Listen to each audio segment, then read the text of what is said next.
Polín. Historias, personajes, lugares.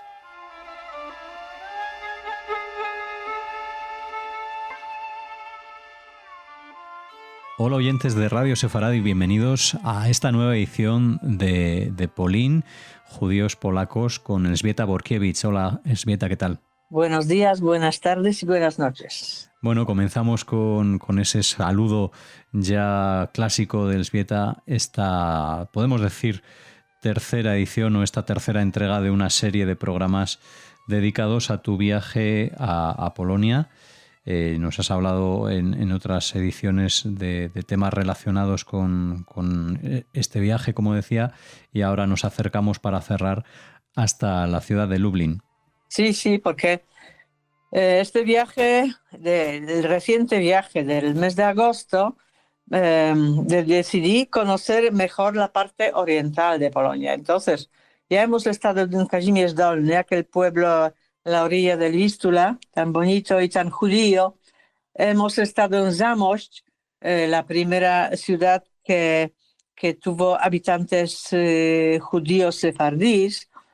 Y hoy vamos a ir a Lublin, que es una ciudad situada a unos 170 kilómetros de Varsovia, al este, y a unos solamente 100 kilómetros de la frontera con Ucrania, que es importante, ahí donde recientemente cayeron los drones rusos, ¿no? que invadieron el territorio, el espacio de Polonia. Pero nosotros vamos a hablar de Lublin. Yo, la última vez que estuve en Lublin fue hace 30 años o más incluso, y lo recuerdo como una ciudad de provincias bonita, interesante, pero algo abandonada, olvidada, descuidada, como soñolienta, no pasaba nada. Y este año he decidido visitarla por varias razones. Primero porque todo Polonia ha cambiado últimamente y quería ver los cambios de Lublin, y mucha gente me habló muy bien de Lublin, ¿no?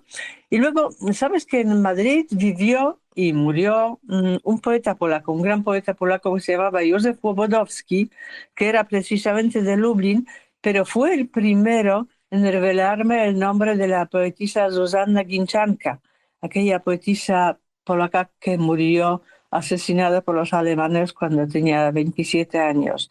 Y con él empezó mi aventura con Zuzanna Ginczanka y las lecturas, y además mucha gente en Polonia, hay mucho culto de Zuzanna Ginczanka en este momento. Pero él fue el primero, Józef Łobodowski, siempre habló con ella con mucho amor, e incluso le dedicó un gran poema llamándola Sulamita, y más tarde supe que habían sido pareja y que Józef intentó casarse con ella, pero su familia no aceptó que se casara con una judía. Uh-huh.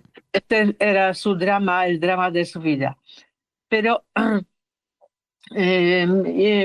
yo empecé a pensar en Lublin como una ciudad de personajes interesantes, porque no solamente Ginczanka Łobodowski, también Henryk Wieniawski, el gran compositor y violinista, que era un judío de Lublin. Así que he decidido este año, que después de visitar Zamość, que por cierto no lo hemos dicho en el programa de Zamość, que ahí en Zamość nació el poeta Itzhak Leif Perec. Y así que después de visitar Zamość, cogimos otra vez una de las pintorescas carreteras locales que atraviesan pueblos, bosques, que es una zona muy bonita. Y luego desembocamos en la autopista y en algo más de 40 minutos llegamos a la ciudad de Lublin. Y los documentos revelan que los judíos estuvieron en Lublin desde el siglo XIV hasta el año 1941. Y el siempre bien recordado rey Casimiro el Grande concedió a los judíos el derecho de establecerse en la zona que rodeaba el castillo real. Y o sea, había como una zona entre el castillo y la zona de la urbe, había un espacio, y él permitió a los judíos de establecerse ahí. Así nació el barrio judío, ¿no? Y que yo sabía que Lublin en su época era un gran centro de la cultura yiddish, que tenía imprentas hebreas que eran famosas en todo el mundo, en toda Europa. Tenía yeshivas, tenía un gran centro de talmudismo. Y que en el año 1939 los judíos constituían la tercera parte de la población. Y eso después de las primeras oleadas de la migración en los años 20, 20 y 30, porque en el año 1921 había 56% de habitantes de Lublin eran judíos, ¿no? Y la comunidad judía era próspera, disponía de 3 cementerios, como es lógico desde hace tantos siglos de presencia en la ciudad. Había 11 sinagogas, un hospital, pero en el año 1939 este hospital era el más moderno y mejor equipado de todos los hospitales de Polonia, en el año 1939. También había 2 mikve grandes, decenas de escuelas, tanto religiosas como no religiosas, una biblioteca con 22.000 volúmenes y muchas otras instituciones, y sin contar las salas de oración privadas que había alrededor de 100. Pero hoy día prácticamente, viendo el panorama de la ciudad, que es muy pintoresca, muy bonita, prácticamente no hay vestigios del pasado judío en la ciudad, o quedan muy pocos, ¿no? Yo sé que existe una pequeña comunidad judía, hay una sinagoga en activo, pero en el paisaje de la ciudad no se ven. Así que alguien me aconsejó dirigirme a un lugar concreto, un lugar llamado Teatro NN o la Puerta Grodzka, pero el Teatro NN, que no es teatro, o es mucho más que teatro, ¿no? ¿Por qué? Hasta los años 90 del siglo pasado no se habló del pasado judío de Lublin. Es como si hubiera un agujero en la historia de Polonia de la cual nadie quería hablar. Y en el año 1990, unos estudiantes que estudiaban teatro consiguieron permiso del gobierno para usar la entonces en ruinas y abandonada Puerta Grodzka, que es la Puerta Grodzka, en el casco antiguo de Lublin. Sin más, que querían pues hacer ahí su teatro, su centro de estudio. Y remodelaron y restauraron el edificio mientras investigaban un poco sobre la historia del mismo. Y así como se dieron cuenta que este no era solo no era solamente una puerta de la ciudad antigua hacia el castillo de Lublin, sino que antes era conocida como la Puerta Judía, porque conectaba el barrio cristiano con el judío durante siglos, desde los comienzos del siglo XV y XIV, del siglo XV. Porque el barrio judío estaba extendido alrededor del castillo, saliendo por la puerta judía, la que llamaban puerta judía. Los nazis, por supuesto, destruyeron todo y hoy no se ve nada. Es un parque, hay un aparcamiento y después un parque. No queda nada, absolutamente nada de aquel barrio. Entonces, desde este momento en adelante, la gente del teatro decidieron que no solamente sería un teatro, sino que se convertiría también en un centro de recuerdo y educación sobre la comunidad judía inexistente en aquel momento en Lublin, ¿no? Y es así como hoy en día es un centro de investigación que cuenta con un museo, con exhibiciones sobre la comunidad judía. Luego hace tours, unos recorridos por la ciudad, por la historia judía y también muchas actividades relacionadas a la historia judía de Lublin. Y hoy es una institución cultural con una financiación gubernamental, pero fue fundada por estos chicos jovencitos que la mayoría no eran judíos, porque en aquel momento no había judíos en Lublin, había algunos, muy pocos, ¿no?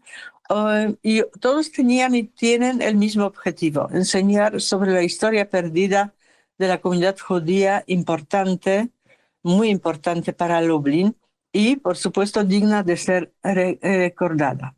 Con el paso de los años, Brema Grodzka se ha convertido en algo que se podía llamar el arca de la memoria de la comunidad judía de Madrid.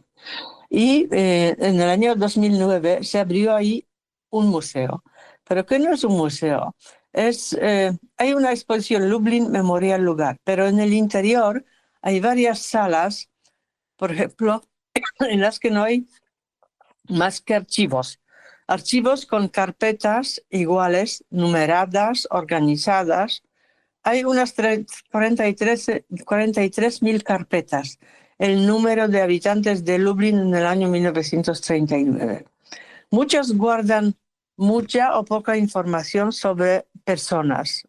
Por ejemplo, no sé, Saul Kohn, carpintero, vivía en la calle tal, nació en la calle tal, murió en el año 41, por ejemplo.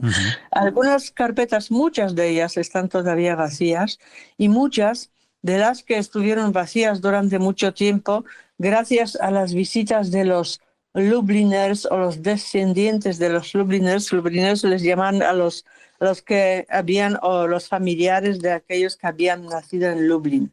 Y poco a poco algunas de las carpetas pudieron completarse. Y es verdaderamente muy conmovedor abrirlas y leer estas informaciones. Luego hay otro archivo donde hay hay también carpetas. En cada carpeta hay descripción de un edificio del barrio judío.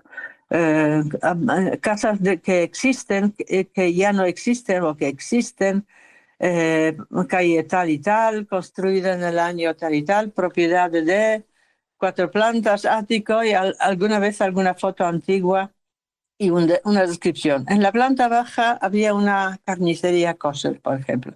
Esto es completar un poquito la historia olvidada de la ciudad, ¿no? Hay otras salas con fotografías de los judíos de Lublin, retratos, ancianos, mujeres, niños, hombres, fotos de lugares, mercados, sinagogas.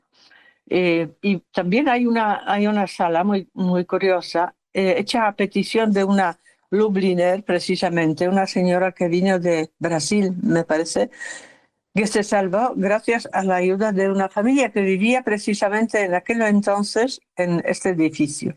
Y reconstruyeron, tal como ella lo recordaba, la habitación donde la tenían escondida. Y esta habitación también existe en este museo. Así que la mejor manera de conocer Lublin judía es hacer un recorrido por la ciudad con los guías de este teatro NN. Todos son historiadores, investigadores y son personas apasionadas que se entregan a su trabajo y lo hacen de una manera muy, muy interesante. Así que gracias a Brema Grodzka existe una luz que alumbra la historia de Lublin, la historia judía de Lublin, y recuerda cada una de las vidas y los lugares que fueron borrados del mapa. Y sin duda es una institución sin precedentes y que merece ser conocida y honrada, ¿no? Yo después de hacer el recorrido por el Teatro NN, salí mirando la ciudad con otros ojos y ya era capaz de imaginarme la gran sinagoga al lado, las calles judías alrededor del castillo, algunas caras. Así que si vais a visitar esta parte de Polonia, la ciudad de Lublin, aconsejo de todo corazón hacerlo de manos de los chicos de Brama Grodzka o del Teatro NN, porque vale la pena. Bueno, pues gracias, Elzbieta, por traspasar esa puerta con todos los oyentes de Radio Sefarad, por acercarnos a este Teatro NN y descubrir ese pasado que parece que fue borrado del mapa y recuperado, como dices, a partir de esos años 90 a través de la investigación de estos jóvenes universitarios, para volver contigo a la ciudad de Lublin, en la que estuviste tras casi o más de 30 años, como nos decías. Así que les invitamos a visitar Polonia, les invitamos a visitar Lublin y les invitamos a escucharnos y a escuchar a Elzbieta en una nueva entrega de este Polin Judíos Polacos. Gracias, Elzbieta. Gracias.